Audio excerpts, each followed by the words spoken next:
Hello बच्चों, कैसे हो आप लोग। स्वागत है आप लोगों का हमारे यूट्यूब चैनल कॉन्सेप्ट सिग्मा में। मैं अनिल कुमार आज आपको पढ़ाऊंगा 12th क्लास की अकाउंटेंसी। 12th क्लास की अकाउंटेंसी में जो चैप्टर पढ़ रहे हैं वो है इशू ऑफ शेयर, यानी शेयर किस प्रकार से इशू किए जाएं। और इसका बहुत सारे वीडियोज़ आपको दिए जा चुके हैं चैनल पर, आप देख सकते हैं। आज जो मैं पढ़ाने वाला हूँ इसके अंदर वो पढ़ाने वाला आपको 4 फीचर ऑफ शेयर्स, उन शेयरों का 4 फीचर जो हमने इशू किया था एट प्रीमियम। शेयर्स आपको पता है कि 2 प्रकार से इशू किए जाते हैं, या तो एट पार या फिर एट प्रीमियम। एट पार का मतलब 10 रुपये का शेयर 10 रुपये में इशू होगा, और एट प्रीमियम का मतलब 10 रुपये का शेयर समथिंग मोर देन 10 रुपये, यानी 10 रुपये से कुछ भी ज़्यादा में इशू होगा। यानी 12 रुपये में इशू किया जाएगा तो 2 रुपये सिक्योरिटी प्रीमियम, 13 रुपये में इशू किया जाएगा तो 3 रुपये सिक्योरिटी प्रीमियम। इस प्रकार से शेयर इशू किए जाएंगे सिक्योरिटी प्रीमियम पे या फिर एट पार पे। एट पार का मतलब फेस वैल्यू पे इशू किया जाता है। तो यदि फेस वैल्यू पे इशू किया था तो उसका 4 फीचर हम पढ़ चुके हैं। अभी जो पढ़ने वाले हैं वो पढ़ने वाले हैं आपको उन शेयरों का 4 फीचर जो हमने सिक्योरिटी प्रीमियम पे इशू किया था। तो सिक्योरिटी प्रीमियम पे जो शेयर इशू किए गए थे तो उनको फॉरफिट करने से पहले आपको 2 बातें हमेशा ध्यान में रखनी चाहिए। क्या वो सिक्योरिटी प्रीमियम का पैसा हमें मिल चुका है, या फिर सिक्योरिटी प्रीमियम का पैसा हमें नहीं मिल चुका है। मतलब क्या है, मतलब समझिए भाई, 4 फीचर क्यों करते हो। 4 फीचर तभी करते हो जब कोई शेयर होल्डर आपके पैसे नहीं देता। किस बात के पैसे नहीं देता, शेयर्स के पैसे नहीं देता। शेयर्स के पैसे कैसे नहीं दे रहा भाई, आपने किस्तों में पैसे मांगे, उससे इंस्टॉलमेंट में पैसे मांगे, आपने 2 रुपये एप्लीकेशन में मांगा, 3 रुपये अलॉटमेंट में मांगा, 4 रुपये फर्स्ट कॉल पे। इस प्रकार से आपने किस्तें बना के उससे पैसे मांगे। तो यदि कोई किस्त वो नहीं देता है, जैसे उसने एप्लीकेशन दे दिया, अलॉटमेंट नहीं दिया, फर्स्ट कॉल नहीं दिया, फाइनल कॉल नहीं दिया, तो उसके शेयर आप फॉरफिट कर लेते हो। या फिर एप्लीकेशन दे दिया, अलॉटमेंट दे दिया, फर्स्ट कॉल नहीं दिया, फाइनल कॉल नहीं दिया, तो भी उसके शेयर फॉरफिट कर सकते हो। तो इन केस हमने शेयर इशू किए थे प्रीमियम पे, तो हमें देखना पड़ेगा कि कौन सी जगह पे प्रीमियम मांगा गया था और प्रीमियम का पैसा आपको रिसीव हो चुका है या नहीं हुआ है। तो सिक्योरिटी प्रीमियम का पैसा यदि रिसीव हो गया है तो फिर तो समस्या ही नहीं है, भूल जाओ सिक्योरिटी प्रीमियम नाम की कोई चीज़ थी। यदि सिक्योरिटी प्रीमियम का पैसा आपको रिसीव नहीं हुआ है तो फिर सिक्योरिटी प्रीमियम आपको डेबिट करना पड़ेगा at the time of forfeiture of share. जब शेयर आप फॉरफिट करेंगे तो उस समय आपको सिक्योरिटी प्रीमियम का पैसा डेबिट करना पड़ेगा। चलिए, मैंने ये सारी बातें बोर्ड पे लिखवा दी है, इन्हीं बातों को मैं आपको समझा देता हूँ।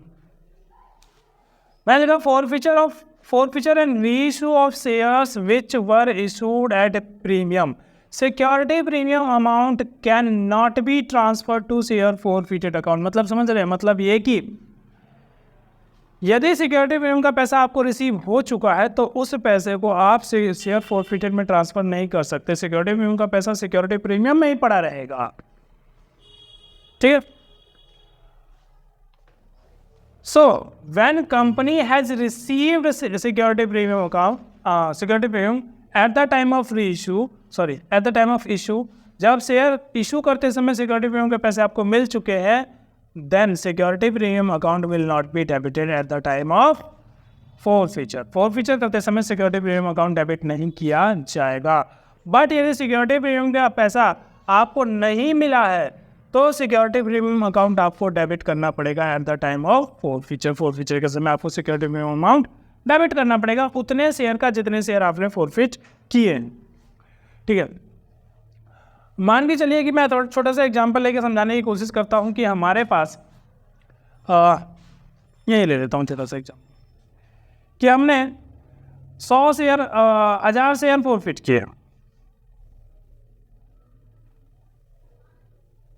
और पैसे कुछ इस प्रकार से मिले थे एप्लीकेशन पे, अलॉटमेंट पे, फर्स्ट कॉल पे, फाइनल कॉल पे। एप्लीकेशन पे 2 रुपये लेना था, अलॉटमेंट पे 3 + 2 यानी 5 रुपये लेना था, 2 रुपये सिक्योरिटी प्रीमियम है, और फर्स्ट कॉल पे 3 रुपये लेना था और फाइनल कॉल पे आपको 2 रुपये लेना था। तो ये हो गया ना आपका 3 2 5 3 8 2 10 और 2 रुपये का सिक्योरिटी प्रीमियम यानी 12 रुपये। तो मैं 10 रुपये के शेयर को कितने में रीइश्यू कर दिया, 12 रुपये में। अब सवाल ये है, क्या सिक्योरिटी प्रीमियम आपको रिसीव हो चुका है उस व्यक्ति का जिसके शेयर आप फॉरफिट कर रहे हो। तो ये मैं बता देता हूँ आपको कि इस व्यक्ति ने एप्लीकेशन दे दिया, अलॉटमेंट भी दे दिया, ये दोनों कॉल्स नहीं दिए, फर्स्ट कॉल और फाइनल कॉल नहीं दिए। भाई यदि उसने एप्लीकेशन दे दिया, अलॉटमेंट दे दिया, तो इसका मतलब अलॉटमेंट के साथ साथ सिक्योरिटी प्रीमियम भी दे दिया है। तो फिर यह स्थिति बनती है कि security premium has been received, security premium receive हो चुका है। फिर इसकी एंट्री कैसे की जाए, सुन लीजिए। 1000 शेयर आप फॉरफिट कर रहे हो, कॉल्ड अप वैल्यू कितनी करनी है? कॉल्ड अप वैल्यू होनी चाहिए जो भी आपका फेस वैल्यू है वो not security premium, security premium को हटा के। आप शेयर कैपिटल डेबिट करते समय सिक्योरिटी प्रीमियम को मत जोड़ देना डेबिट करने के लिए। तो 2 रुपये प्लस 3 रुपये प्लस 3 रुपये प्लस 2 रुपये, यानी टोटल आपने कॉल कर लिया है पूरी फेस वैल्यू यानी 10 रुपये। तो मुझे यहाँ मल्टीप्लाई कितने से करना पड़ेगा? 10 रुपये से। 10 रुपये से मल्टीप्लाई करता हूँ 1000 को, 10,000 रुपये। क्या क्या नहीं दिया उसने? फर्स्ट कॉल नहीं दिया, फाइनल कॉल नहीं दिया, तो 3 रुपये का ये नहीं दिया, 3000 रुपये। 2 रुपये का फाइनल कॉल नहीं दिया, 2000 रुपये। डिफरेंस जो आएगा वो 5000 रुपये आपको कहाँ डालना पड़ेगा? शेयर फॉरफिचर का। ठीक है, बाकी रीइश्यू वाली एंट्री यहाँ सेम वैसे ही रहेगी, bank account debit to share capital, और डिफरेंस जो आएगा वो शेयर फॉरफिटेड में।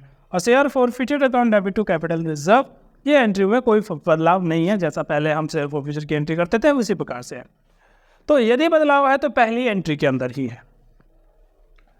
अब दूसरा सवाल है मेरा इसी के ऊपर कि भाई if security premium has not been receive, security premium नहीं रिसीव हुआ, तो इसका मतलब क्या? इसका मतलब कि एप्लीकेशन मिल गया, अलॉटमेंट नहीं मिला, फर्स्ट कॉल नहीं मिला और फाइनल भी नहीं मिला। भाई जब अलॉटमेंट नहीं मिला तो इसका मतलब सिक्योरिटी प्रीमियम का पैसा भी आपको रिसीव नहीं हुआ। अब क्या करें? अब करेंगे हम शेयर कैपिटल तो डेबिट करेंगे, साथ में सिक्योरिटी प्रीमियम भी डेबिट करेंगे, क्योंकि सिक्योरिटी प्रीमियम हमें रिसीव नहीं हुआ। हो चुका तो फिर डेबिट नहीं करना, नहीं हुआ तो डेबिट करना है।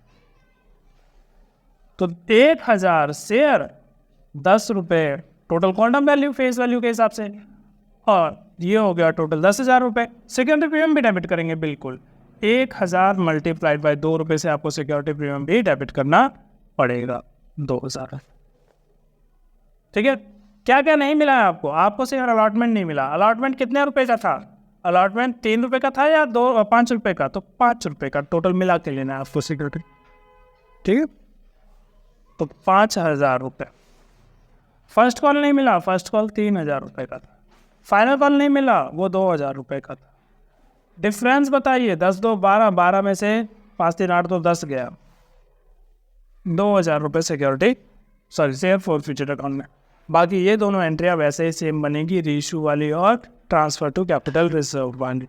ठीक है, तो एक छोटा सा टॉपिक था, छोटा सा टॉपिक मैंने समझा दिया कि शेयर यदि आपको फॉरफिट करने हैं, उन शेयरों को जो आप पहले इशू करते थे, इशू कर चुके हैं एट ए प्रीमियम, तो क्या करेंगे? यदि सिक्योरिटी प्रीमियम रिसीव हो चुका है तो इग्नोर मारिए, सिक्योरिटी प्रीमियम रिसीव नहीं हुआ है तो फिर फॉरफिचर के टाइम पे आपको सिक्योरिटी प्रीमियम भी डेबिट करना पड़ेगा।